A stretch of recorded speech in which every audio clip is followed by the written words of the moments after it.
এবং এরা খুব ভালো করে জানে যে এরাই হচ্ছে এই পশুপালকদের রক্ষাকর্তা। যখন আমরা ক্যাম্প সাইটে পৌঁছেছিলাম তখন আমরা মাসাই কনজারভেন্সি সিইও ড্যানিয়েলের সাথে দেখা করেছিলাম এক্ষেত্রে কি কি বাধা আছে সেটা জানতে।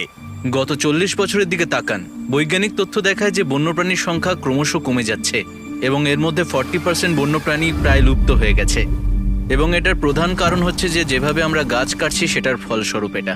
মাসাই মারার পতন শুরু হয়েছিল আজ থেকে 60 বছর আগে, যখন জমিগুলোকে ভাগ করা হয়েছিল এবং ব্যক্তিগত মালিকানার জমি মাসাই উপজাতিকে দেওয়া হয়েছিল। এর ফলে বিনিয়োগকারীরা উন্নয়ন এবং প্রাকৃতিক সম্পদের শোষণের জন্য জমি ক্রয় করে। অনেক মাসাইয়ের কাছে ওই টাকা নেওয়া ছাড়া অন্য কোনো উপায় ছিল না, তাই তাদেরকে পৈতৃক বাসস্থান পরিত্যাগ করতে হয়েছিল এবং অসংখ্য মাসাই ও বন্য প্রাণীদের বাসস্থানকে বিপদের মুখে ছেড়ে আসতে হয়েছিল। এই সমস্যা মোকাবিলা করতে সংরক্ষণকারীরা জমির মালিকদের তাদের জমি মাসাই কনজারভেন্সির কাছে বন্ধক রাখার পরিকল্পনা নিয়ে এসেছিল, একটা মাসিক অর্থের বিনিময়ে, যাতে তারা তাদের অঞ্চল এবং ঐতিহ্যকে সংরক্ষণ করতে পারে।